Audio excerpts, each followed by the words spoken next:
Hello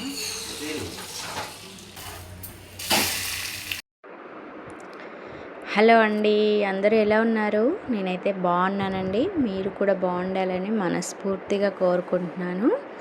ఇక ఇదైతే evening routine అండి నాది. ఒక రోజు ఈవినింగ్ టు నైట్ రొటీను. నా రొటీన్ ఎలా ఉంటుంది అనేది అయితే మీతో షేర్ చేయాలనుకుంటున్నానండి. అయితే చాలా రోజులు అవుతుంది వీడియోస్ అప్లోడ్ చేయక, 1 వీక్ అవుతుందన్నమాట. కొంచెం హెల్త్ బాగాలేదు, ఇంకా నాకు ఇంట్రెస్ట్ లేకపోయి ఈ వీడియోస్ అయితే అప్లోడ్ చేయలేదండి. ఇంక ఇదైతే ట్యూస్డే రోజు ఈవినింగ్ రొటీన్ అనమాట. మార్నింగ్ అయితే ఒక బ్యాడ్ న్యూస్ అనమాట. మా చిన్నమ్మమ్మ అయితే చనిపోయారు. ఇంకా అక్కడికైతే వెళ్ళొచ్చామండి, అమ్మమ్మని చూసి వచ్చామన్నమాట. ఇంకా మార్నింగ్ అయితే బట్టలు అవన్నీ కూడా ఏమి వేయలేదు. మార్నింగ్ టీ తాగేసి ఇంకా వెళ్ళిపోయాము. ఎర్లీ మార్నింగే వెళ్ళిపోయామన్నమాట. ఇంకా అక్కడ కార్యక్రమం పూర్తి చేసుకొని వచ్చాక ఇంకా బట్టలు అవన్నీ వచ్చేసి ఫ్రెష్ అయిపోయామన్నమాట. అందరం స్నానాలు చేసాము. మా వారు కూడా ఇంకా ఆఫీస్కి వెళ్ళలేదు, ఇంకా వచ్చారనమాట. దగ్గర వాళ్ళు కదా, వెళ్ళాలి కదా, అందుకని ఇంకా ఆయన కూడా ఉన్నారనమాట. ఇంకా ఈవినింగ్ వచ్చేసి అందరం కూడా ఫ్రెష్ అయిపోయి ఇంకా స్నానాలు చేసేసి ఇంకా బట్టలన్నీ వేయలేదు కదా, అవన్నీ కూడా వేసేసాను అనమాట. నిన్నటి బట్టలు అవి తీగ మీద ఉంటే తీసుకొచ్చి ఇంట్లో వేసాను మడత పెడదామని. ఇంకా బట్టలు వేసేసి ఇంకా ప్లాట్ దగ్గరికి అయితే వెళ్ళామండి. వర్క్ అయితే జరుగుతుంది. ఇంకా అంతా మట్టి పోసి వాటర్ పెడుతున్నారు. ఇంకా అదైతే ఒకసారి చూసి వచ్చాము. ఇంకా తర్వాత ఇంటికి వచ్చాక టీ పెట్టానండి. ఇంకా అందరం అయితే టీ తాగాము. ఈవినింగ్ పిల్లలు కూడా టీ తాగుతాము మమ్మీ బిస్కెట్స్ వేసుకొని అంటే ఇంకా ఎక్కువగానే పెట్టి ఇంకా వాళ్ళకు కూడా టీ అయితే పోసిచ్చానండి. అలాగే ఒకవైపు పాలు కూడా పెట్టాను, కాగబెట్టి తోడు వేయాలి పెరుగు కోసం అయితే. ఇంకా పిల్లలకి టీ ఇచ్చి మా వారికి టీ ఇచ్చి నేనైతే ఇంకా టీ తాగానమాట కాసేపు అలా. ఇంకా తాగిన తర్వాత ఇంకా ఈవినింగ్ రొటీన్ అయితే స్టార్ట్ చేశానన్నమాట. ఇంకా ఈలోపు వాషింగ్ మిషన్లో వేసిన బట్టలు కూడా అయిపోయాయి. మా వారైతే కొన్ని బట్టలు ఆరేశారు. ఇంకా తర్వాత మళ్ళీ తను ప్లాట్ దగ్గరికి వెళ్ళిపోయారు. ఇంకా తర్వాత మిగిలిన బట్టలన్నీ కూడా నేనైతే ఇంకా బయట అన్నీ ఇంకా ఆరవేసుకున్నాను. తర్వాత ఉన్న బట్టలన్నీ కూడా అన్నీ ఒకసారి నీట్గా మడతలు పెట్టి సర్దేశాను అనమాట. ఎవరి సెల్ఫ్లో వాళ్ళవి సర్ది పెట్టేశాను. ఇంకా ఈవినింగ్ అయితే అప్పుడు 6 అలా అవుతుందన్నమాట. ఇంకా సీరియల్స్ కూడా వస్తున్నాయి టీవీలో. ఇంకా అవైతే చూసుకుంటూ బట్టలన్నీ కూడా మడత పెట్టి ఇంకా కబోర్డ్స్లో అయితే పెట్టేశాను.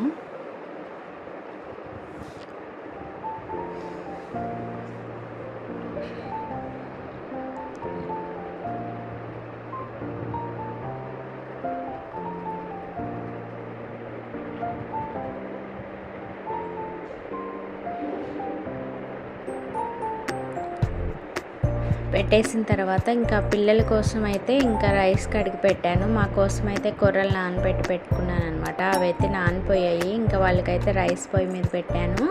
ఇంకా ఈవినింగ్ కర్రీ అయితే తలకాయ కూర ఉందండి. మొన్న సండే రోజు తీసుకొచ్చాము. అమ్మ అంతా చేయలేదు, అమ్మ వాళ్ళు ఉన్నారు కదా ఆ రోజు, మొత్తం అంతా చేయలేదన్నమాట. మార్నింగ్ చికెన్ చేసాం కదా అని కొంచెమే చేసింది. ఇంకా కొంచెం అయితే ఉంటే అదైతే ఈవినింగ్ చేద్దామని ఇంకా తీసి పక్కకు పెట్టుకున్నాను ఫ్రిడ్జ్లో నుంచి. ఇంకా అదైతే మంచిగా అయిపోయింది. ఇంకా తాలింపు అయితే వేసుకున్నానండి. ఫస్ట్ ఆయిల్ వేసుకొని ఉల్లిపాయలు వేసి మంచిగా మగ్గిన తర్వాత ఇవి వేసి ఒక పావు గంట అలా మంచిగా మగ్గనివ్వాలన్నమాట. తలకాయ కర్రీ కొంచెం ఎక్కువగా ఉడకాలి కదా. ఇంకా అందులోకి కొద్దిగా చింతపండు గుజ్జు వేస్తే టేస్ట్ అనేది చాలా బాగా వస్తుందన్నమాట. ఇంకా బాగా ముదురు మేకపోతే అయితే మనం కుక్కర్లో పెట్టి ఉడికించుకుంటే బాగుంటుంది. ఇంకా కుక్కర్లో పెట్టి ఉడికించే కంటే ఇలా మనం తాలింపు వేసుకొని చేసుకుంటేనే టేస్ట్ ఎక్కువగా ఉంటుందన్నమాట. మా వారికి కూడా అలానే ఇష్టము. సో అందుకని నేను ఇంకా తాలింపు వేసి మంచిగా ఉడికించుకుంటున్నాను. ఈలోపు అయితే ఇంకా మార్నింగ్ కడిగిన గిన్నెలన్నీ కూడా అన్నీ కబోర్డ్స్లో అయితే సర్దేసుకుంటున్నాను. వంట చేసుకుంటూనే ఈ పనులన్నీ చేసుకుంటే మనకు పని హడావిడి అయితే కొంచెం తగ్గుతుంది. స్పెషల్గా వాటి కోసం చేయడం అవసరం ఉండదన్నమాట. వంట చేసేటప్పుడు ఇలాంటి పనులన్నీ చేసుకుంటే మనకు పని అనేది తేలిక అయిపోతుంది.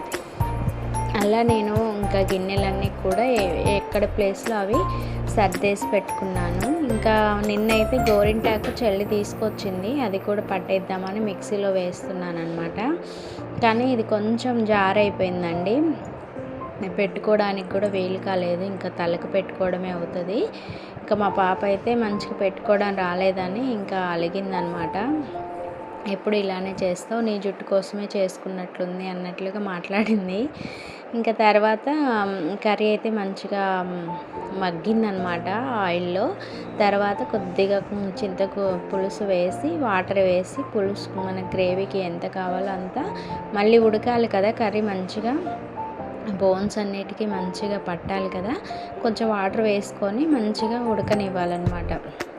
ఉడికిన తర్వాత ఆల్రెడీ కారం అవన్నీ మ్యారినేట్ చేసి పెట్టుకున్నాం కదా, కొద్దిగా కారం అయితే పడుతుందని కొద్దిగా వేసాను. తర్వాత ఉప్పు కూడా వేసి ఇంకా సేపు అయితే మూత పెట్టి ఉడికించుకున్నాను. ఒకవైపు అయితే అన్నం అయితే రెడీ అయిపోయింది, ఉడికిపోయింది. ఇంకా అన్నం అయితే దించేసి ఇంకా మాకు కొర్రల రైస్ అయితే ఉడకపెట్టుకుంటున్నాను. కొద్దిగా సాల్ట్ వేయాలి టేస్ట్ కోసమని. ఇంకా అవైతే ఉడకపెట్టుకోవాలి, కొంచెం మీడియం ఫ్లేమ్లోనే పెట్టుకొని ఉడికించుకుంటే మంచిగా ఉంటుంది అనమాట. ఇంకా ఈ లోపు అయితే సింక్లో ఉన్న గిన్నెలన్నీ కూడా కడిగేసుకుంటున్నాను. నైట్ సింక్ కూడా మనకు నీట్గా ఉంటే పనులైతే మార్నింగ్కి చాలా తగ్గుతాయి. సో అందుకని నేనైతే సింక్లో ఉన్న గిన్నెలన్నీ కడిగేసి సింక్ అంతా కూడా నీట్గా బ్రష్తో అయితే రుద్ది కడిగేసి పెట్టుకున్నానండి. నీట్గా ఉంటుంది, మార్నింగ్ వరకు చూస్తే మనకు చాలా ఫ్రెష్గా అనిపిస్తుంది అనమాట.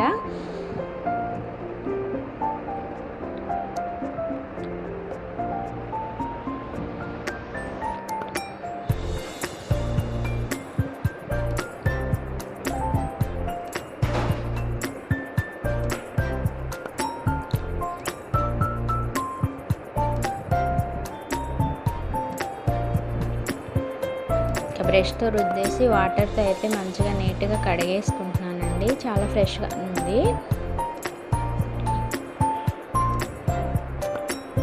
వాటర్ అంతా వెళ్ళిపోయిన తర్వాత మనకు మంచిగా అదంతా డ్రై అయిపోతే మంచిగా ఉంటుంది అనమాట.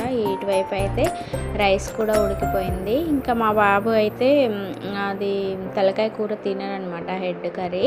సో వాడి కోసం అయితే ఆమ్లెట్ అయితే మా వారు కొట్టారు, ఇంకా కలుపుతున్నారు. ఇంకా తర్వాత నేనైతే ఇంకా వాడి కోసం అయితే ఆమ్లెట్ కూడా వేసాను అనమాట. వాడు ఆమ్లెట్తో ఉట్టి రైస్ పెట్టుకొని తింటాడు. ఇంకా మేమైతే ముగ్గురం కర్రీ వేసుకొని తింటామన్నమాట. ఇలా అయితే నా ఈవినింగ్ రొటీన్ అయితే ఉంటుందన్నమాట. మీ అందరికీ నచ్చితే ప్లీజ్ తప్పకుండా లైక్ చేయండి. అలాగే కొత్త వారైతే సబ్స్క్రైబ్ చేసి ఫాలో అవుతూ ఉండండి మన ఛానల్ని.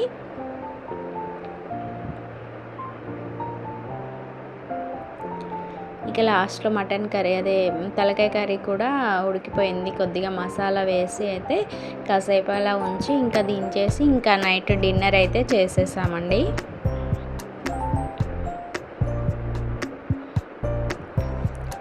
ఓకే అండి, thank you for watching, bye.